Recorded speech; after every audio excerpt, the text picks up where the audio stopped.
இந்த நீட் திட்டத்தை கொண்டு வந்தது யார்? காங்கிரஸ். இதை செயல்படுத்தியது யார்? பாஜக. இதற்கு ஆதரவு தெரிவித்தது யார்? அதிமுக, திமுக. ஆனா இன்னைக்கு பாஜகவுக்கு எதிராக இவங்க ஒட்டுமொத்த பேர் இருக்கு. இவங்க ஒட்டுமொத்த பேர் இன்னைக்கு இளைஞர்களை ஆதரிக்கும் விதமாக இன்னைக்கு இளைஞர்களை ஏமாத்திட்டு இருக்கிறாங்க.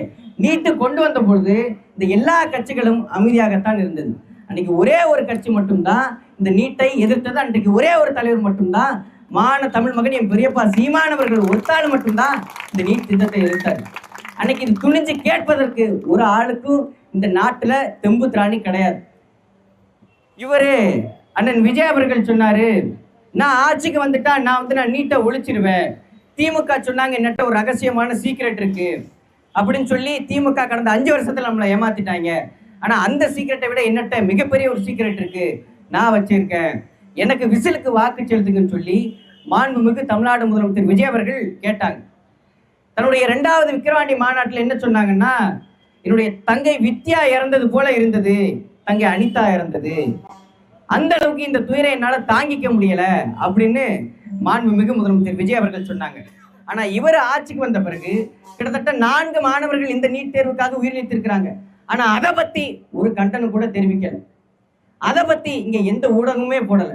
தன்னுடைய கையால எப்படி தளபதி அவர்கள் விஜய் அவர்கள் மிச்சம் சாப்பிட்டு இருக்கிறாரு பாருங்க, எப்படி கொடை பிடிச்சி ரோட்ல நடந்து போறாரு பாருங்க அப்படின்னு சொல்லி இன்னைக்கு ஊடகமும் பேசிட்டு இருக்கு. இன்னைக்கு தமிழக வெற்றி கழகத்தில் உள்ள எல்லாரும் பேசிட்டு இருக்கிறாங்க. அப்ப நாங்கள்லாம் கொடையை கையில பிடிச்சிட்டு போவாம வாயில கடிச்சிட்டு போறோமா? மக்கள் எப்படி போராடிட்டு இருக்காங்க, மாணவர்கள் வீதியில இறங்கி போராடிட்டு இருக்கிறாங்க, அதை பத்தி பேசுவதற்கு துப்பல்ல. ஒரு சட்டமன்றத்தில் போய் அப்பாவை காணும் கொண்டாட்டியை காணும்னு சொல்லி பேசி விளையாண்டுட்டு இருக்கிறாங்க இந்த திமுக, அதிமுக, தாவேக, இந்த 3 கட்சி. இந்த ஆட்சியாளர்கள் நமக்கானவர்களா? காங்கிரஸை இந்த நிலத்தில் நீட் தேர்வை இந்த நிலத்தில் கொண்டு வந்தது யார்? காங்கிரஸ். ஆனா இன்னைக்கு தமிழக வெற்றி கழகம் யாரோட கூட்டணி வச்சிருக்கு? அதே காங்கிரஸோட கூட்டணி வச்சிருக்கு. திமுக, அதிமுக போல இந்த தமிழக வெற்றி கழகமும் ஒரே குட்டையில் உருண மட்டை தான். இதற்கு இந்த நீட் தேர்வுக்கு பொதுமக்களாகிய நாங்கள், மாணவர்களாகிய நாங்கள், இளைஞர்களாகிய நாங்கள் போராடுவதற்கு அனுமதி கேட்டா, இன்றைக்கு கல்வித்துறை அமைச்சராக இருக்கக்கூடிய கியூபா விடுதலை போராட்ட போராளி அண்ணன் ராஜ்மோகன் அவர்கள் என்னமா சொல்றாரு? சாலை போராடுவதற்கான இடம் இல்லை. அப்போ ஒரு சினிமா படத்துக்கு போஸ்டர் ஓட்டுவதற்கான இடமா? பாட்டு பாடி கொண்டாடுவதற்கான இடமா? ஜனநாயகன் படம் என்னமோ திருவிழா போல கொண்டாடுங்க சொல்றாங்களே, நீங்க வெடியை மட்டும் ஜனநாயகன் படத்துக்கு நடுரோட்டில் வச்சு வெடிக்கலாமா? ஐயா, இது யாரு டாடி விட்டு ரோடு இல்லை, சாலை இது மக்களுக்கானது, தமிழக மக்களுக்கானது, இளைஞர்களுக்கானது. இந்த நாடு யார் வேணா போராடலாம். வார சனிக்கிழமை உங்கள் அண்ணன் ரோட் ஷோ நடத்தினாரே, அப்ப மட்டும் இந்த சாலை யாருக்கானது சொல்லுங்க? வாரம் ரோட் ஷோ நடத்தி 41 பேரை கொண்டு போட்டு எல்லாரும் ஓடி போய் ஒழிஞ்சிருந்தீங்களே, அது இன்றைக்கு கல்வித்துறை அமைச்சராக இருக்கிறார்ல, இந்த ஆணவ பேச்சு பேசுறாருல, சாலை என்பது போராடுவதற்கான இடம் இல்லைன்னு. அன்னைக்கு சிபிஐ இவர் தேடவே இல்லை. ஆனா இவரா போய் எங்கேயோ ஒழிஞ்சுக்கிட்டு நான் ஒழிஞ்சிருக்கேன் யார்ட்டையும் சொல்லிடாதீங்க அப்படின்னு சொன்னாலுதான். இன்னொருத்தர்கிட்ட சொல்றாரு, போக்குவரத்து துறை அமைச்சர்கிட்ட கேட்டா, இது மாதிரி நீட்டுக்கு மாணவர்கள் போராடிட்டு இருக்கிறாங்களே அப்படின்னு, இங்க உள்ள பிரச்சனை பேசுங்க அப்படின்னு சொல்றாரு. ஆமா, இங்க நிறைய பிரச்சனை இருக்கு. ஜனநாயகன் படத்துக்கு போஸ்டர் அடிக்கணும், போஸ்டர் கரெக்டாக டிசைன் பண்ணணும், போஸ்டர் ஒட்ட மைதா வாங்கணும், மைதாவை வாங்கி ஒட்டுறதுக்கு ஒரு 4-5 பேர் ஆட்களை பிடிக்கணும், எந்தெந்த சவுத்தில் ஒட்டலான்ட்டு கரெக்டாக பிளான் போடணும், என்ன வெடி வாங்கலாம், லட்சுமி வெடி வாங்கலாமா, ஒத்த வெடி வாங்கலாமான்னு பிளான் போடணும். இவ்வளோ பிரச்சனை இருக்குது ஜனநாயக படத்துக்கு. இதுக்கு மத்தியில் நீட் தேர்வுக்காக போராடுவது ரொம்ப சில்லித்தனமான ஒரு விஷயம் இவர் சொல்கிறார். இதை விட என்ன தெரியுமா கொடுமை? ஐயா, தமிழ்நாட்டினுடைய சட்டமன்றத்தினுடைய சபாநாயகர் சொல்கிறாரு, ஜனநாயகன் படம் பாருங்க நல்லா சுறுசுறுப்பாக இருக்கும் அப்படின்னு. ஏன்னா படம் பார்த்துட்டு முடிச்சு வெளில வரும்போது நல்லா குளுக்கோஸ் பூஸ்டெல்லாம் போட்டு கொடுக்குறாங்க போல, நல்லா சுறுசுறுப்பாக இருக்கிறது. மாணவர்களை இந்த அரசு கைது செய்து நீட் தேர்வுக்காக போராடுனா கைது செய்கிறது இந்த தமிழக வெற்றி கழகம் அரசு. ஆனால் இவர் என்ன தெரியுமா, பக்கத்து வீட்டில் உள்ளவனுக்கு அடிச்சப்போ இவருக்கு கோபம் வரல, பக்கத்து தெருவில் உள்ள மேலே கல்லை தூக்கி போட்டால் இவருக்கு கோபம் வருது. தமிழ்நாட்டினுடைய மாணவர்களை கைது செய்த போது இவருக்கு வராத கோபம் ராகுல் காந்தியை கைது செய்த போது அறிக்கை டப்புன்னு ஒரு ட்விட்டர்ல 10 நிமிஷத்துல. இது எப்படி? நீங்கள் யாருக்கானவர்கள்? தமிழக மக்களுக்கானவர். நீங்க தமிழக மக்களுக்காக முதலமைச்சர் ஆனீங்களா, இல்ல ராகுல் காந்தி குடும்பத்திற்காக நீங்க முதலமைச்சர் ஆனீங்களா? சொல்லுங்க, இது யாருக்கான ஆட்சி? இந்த நாட்டினுடைய இளைஞர்களுடைய சிந்தனை சிதைத்துக் கொண்டிருக்கின்றது இந்த தமிழக வெற்றி கழகம்.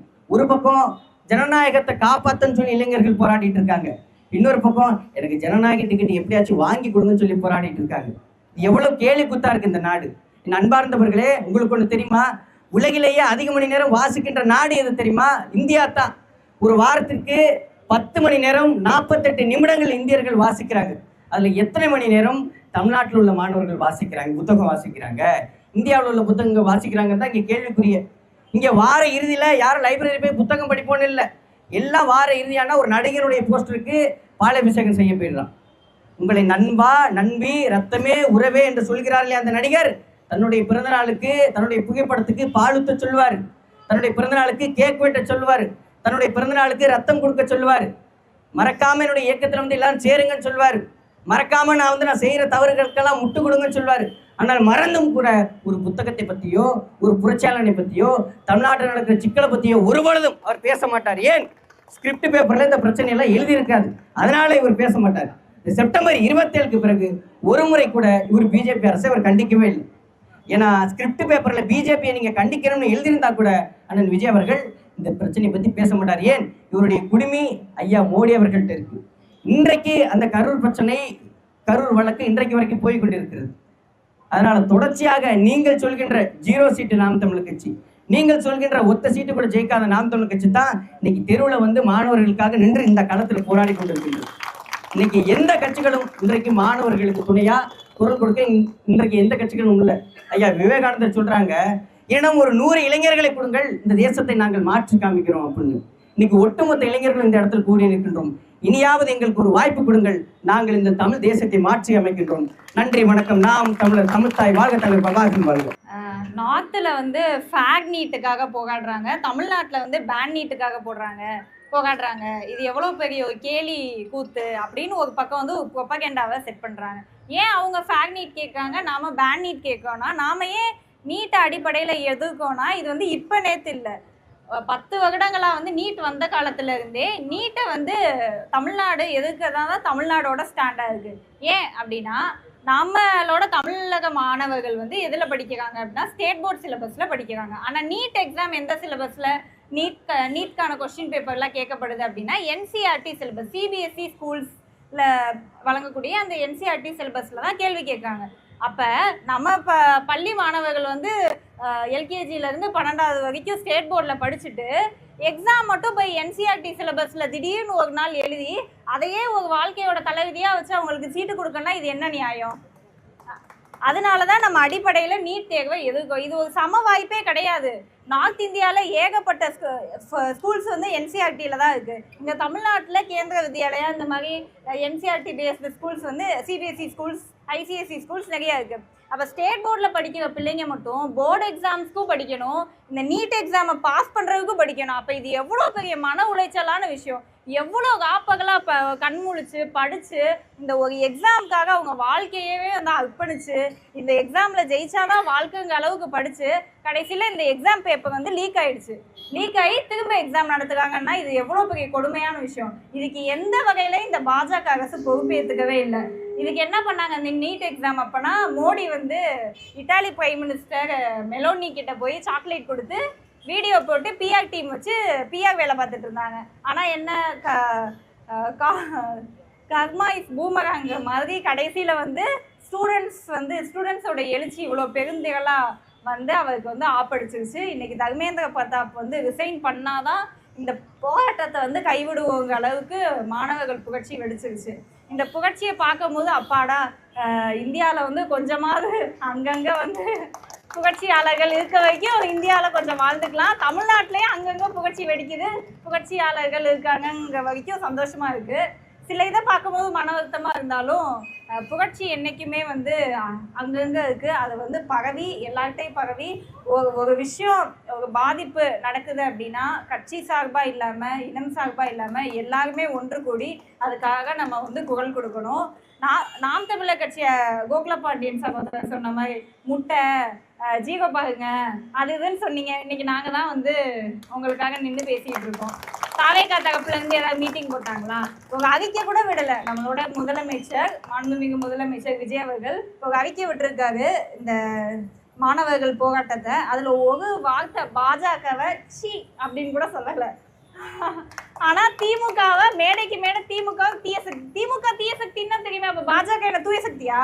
பாஜகவே சொல்லணும்ல, அப்படிலாம் சொல்ல மாட்டாங்க. அதுக்கும் அவர் பதில் கொடுத்தாரு. ஏன்னா வந்து நம்ம முதலமைச்சரோட வாழ்க்கையே வந்து பிஜேபி ஐயா மோடி கையில் தான் இருக்கனால அவர் பேச மாட்டார். இப்படிப்பட்ட ஒரு பிரதமருக்கும் இப்படிப்பட்ட ஒரு முதலமைச்சருக்கும் இவங்க இருக்க நாட்டில் தான் நம்ம வந்து வாழ்ந்துட்டு இருக்கோம். ஆனால் இந்த மாதிரி புரட்சியாளர்கள் அங்கங்கே இருக்காங்கன்னு நினைக்கும் போது மனசுக்கு நிம்மதியாக இருக்குது. ஏதாவது ஒரு பிரச்சனைனா எல்லாரும் ஒன்று கூடிடுவோம், எல்லாருக்காகவும் நிற்போம், தொடர்ந்து போராடுவோம். இந்த நீட் பேப்பர் லீக்குங்கிறது வந்து ஒரு நேஷ்னல் இஷ்யூ. இதை வந்து இவ்வளோ லெஃப்ட் ஹேண்டில் வந்து பாஜக டீல் பண்ணுது அப்படின்னா எவ்வளோ வந்து ஒரு அதாவது நீட்டுக்கு ப்ரொட்டஸ்ட் பண்ணுற மாணவர்களை வந்து ஆன்டி நேஷ்னல் தேச துரோகிகள்லாம் சொல்கிறாங்க. இவங்க வந்து அப்படியே ஏதோ மகாத்மா ரேஞ்சுக்கு ஏதோ ஊழலே செய்யாமல் கடைசி வரைக்கும் வாழ்ந்த மாதிரி இவங்க பில்டப் பண்ணிக்கிட்டு இருக்காங்க. அதனால நம்ம ஒரு தீ இப்போ வந்து ஒன்று பற்றி எரிஞ்சிருக்கு. இது நாடு ஃபுல்லாக பற்றி எரியணும். நாம் வந்து பேன் நீட் கேட்குற மாதிரி நார்த் இந்தியாவிலையும் இதை புரிஞ்சுக்கிட்டு கேட்டு இது ஃபுல்லாக பற்றி எரிஞ்சு நம்ம எல்லாருமே ஒன்று கூடி இந்த நீட் தேர்வு ரத்து செய்கிற வரைக்கும் எல்லாரும் போராடுவோம். நன்றி கணக்கு.